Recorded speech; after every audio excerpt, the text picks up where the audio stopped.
Welcome back to Operation Overhaul, everybody, and today we're working on an 04 4runner with a 4-liter and 4-wheel drive.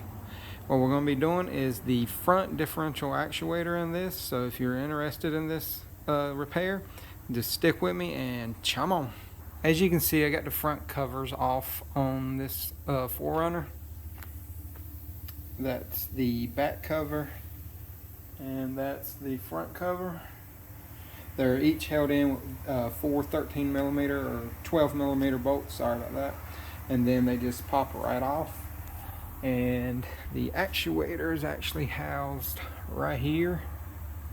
The connector is right there, and I had to measure the resistance in that, and it showed that there was open, and that's why we determined that it was bad. I will show you how I tested it once I get it off of here. But we're going to remove it first, and I'm going to warn you, whenever you pull it off, some of the fluid is going to come out of this.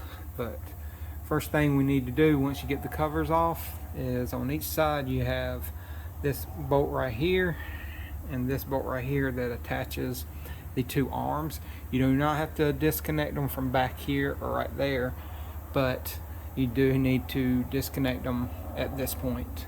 And it is a bolt with a nut. I don't know how well you can see the nut right here, but there's a nut right there, and then there's another one right here. But once you take those two off, the differential will flip down enough for you to remove the 4 bolts holding the actuator itself on. So what I'm going to do is go ahead and remove these 2 bolts, and once I get them out, I'll show you what they look like. Alright, here's the 2 bolts for it. The big side is a 22 and the little side is a 19, and that's what they look like. On the larger portion head, you're going to have this shield washer right here, and it's going to go up inside of that right there where the bushing is. And as you can see, it's a little dark, sorry about that. You can move the differential, and right here is the vacuum hose. What we're going to do, we're going to pop that off real quick, just like that. Disconnect that. We have the connector disconnected already as well, and then you'll have 2 bolts right here, and then there's 2 bolts on the top. I don't know how well you can see that. Yeah, so there's, like I said, there's 2 bolts right here, and then there's 2 more bolts up on the top.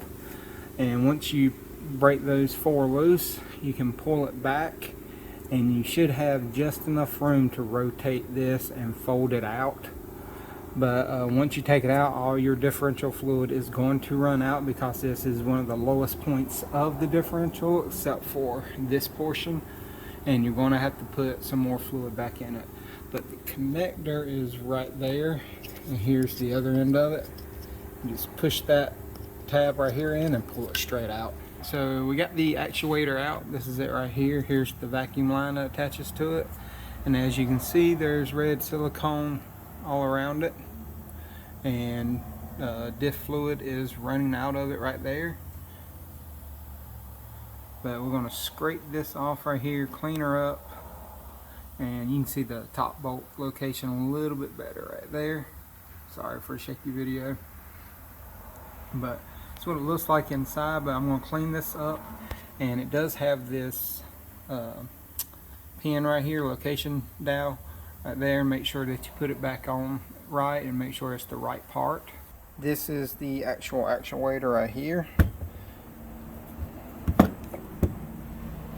and here is the pin connector. And I'm going to put up a picture of what the pin looks like and what number is which on here, and I'll show you how I tested this. Alright, so the new part came in, and that is the part number right there, 600-488.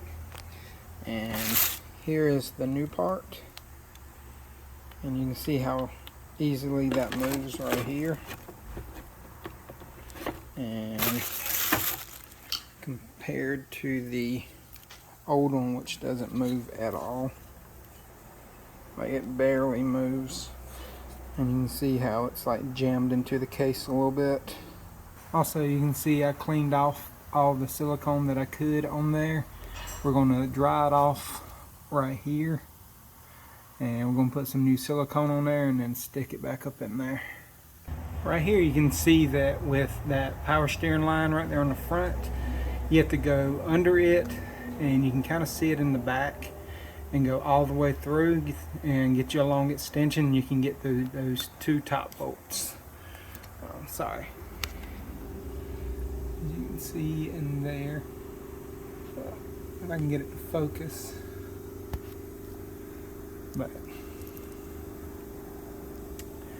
And that's what I did for both of the top two bolts. And you may even have to pry up that little bracket a little bit just to get underneath. So we reconnected our vacuum line right here and the connector right there.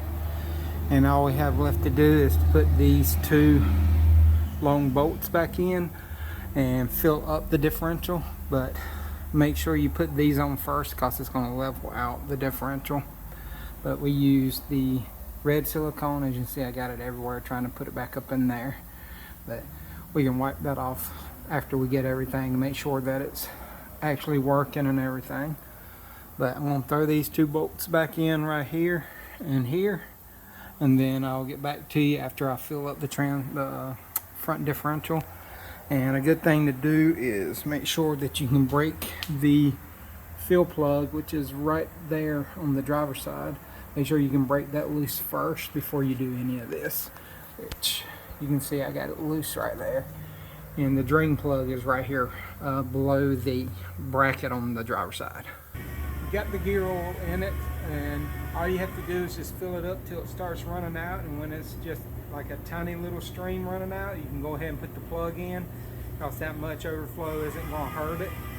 But now that we have that on there, before I put the covers on, I'm going to lower it down and make sure that it actuates and goes into four-wheel drive and all that stuff. So I'm going to lower this down and then I'll get right back to you. Alright, here is the actuator out of the 4runner. This is what it looks like. I'm going to show you how to test it. And in this position right here, the numbers are going to be like 1 through 6 this way. So it's going to be 1, 2, 3, 4, 5, 6 right here. And what you need to do is get a multimeter, and you're going to set it to ohms. And ohms is like the little horseshoe looking label on there. And then you're going to measure the resistance from pin 1 and 2. And when you measure that, it should be 0.1 to 100 ohms of resistance from terminal 1 to 2. Then if that measures good, you need to measure with it still on the car now. You need to measure from terminal 1 to ground and then terminal 2 to ground. And when you do that, it should be 5 ohms or more. And if it's not, if it's less than 5 ohms, or if it's open, the actual actuator is bad as well. And then if all that is good, what you need to do is apply voltage between 1 and 2. And you need to measure the resistance between terminal 3 and 4, 5 and 4, and 6 and 4. And depending on where you have your positive and grounds, it's going to be different readings. Well, not really. You need to measure continuity is what you need to measure. And you can actually put it, if you look right here, sorry, I know it's kind of a shadow, but if you look right there, that's your continuity sound, and it lets you know if you have continuity or not. But when you supply positive to 1 and ground to 2, you should have continuity between 3 and 4, 5 and 4, but no continuity from 6 and 4. Then when you put positive on number 2 and ground on number 1, you should have no continuity between 3 and 4, and then no continuity between 5 and 4, but have continuity on 6 and 4. So pretty much it's just the opposite of that right there, of when one has power. Sorry, I'm getting kind of tongue-tied on this. But that way you can determine which one is bad. But if you get any of those readings bad, you just need to go ahead and replace this actuator. And these are a common failure point that I've noticed, because I have replaced probably 3 or 4 of these in the last 6 months on 4runners or Tacomas. And they use these all the way up till I think like at least 2021 I know of. I'm not sure if it does it on 2022 or not, but I know that the 2020s and 2021s I believe do use this exact same actuator. And I did show the part number as well previously. But another thing you can look at too is this one right here doesn't move. Like, I'm pressing pretty good with one hand right there, and it's locked up. And you should have some movement back and forth and then left and right, but this doesn't have any play. And as you can see, it is, let me see if I can get you some better light. It's like jammed up against the case, so it's unlocked itself up on this right here. And when you get a new one, you'll notice it has a little bit of a gap in between the fork and the case itself, where this one right here is absolutely against it. But that's just how you can determine if it is bad or not. Like I said, just measure your resistance between terminal 1 and 2, 0.1 to 100 ohms. Then you need to measure ground to 1 and 2, and you should have 5 ohms or more. Then when you supply the voltage, depending on if it's positive on 1 or positive on 2, you need to measure continuity. And like I said, if it's positive on 1, you should have continuity on 3 to 4 and 5 to 4, but not on 6 to 4. And then when you put positive on 2, you should have continuity on 6 to 4 and not 3 to 4 or 5 to 4. But if you enjoyed the video, please like, subscribe, and hit the notification bell. And if you have any comments, concerns, or anything, or want any information, hit me up in a comment as well, and I'll get to you as soon as possible. And until then, y'all have a great day.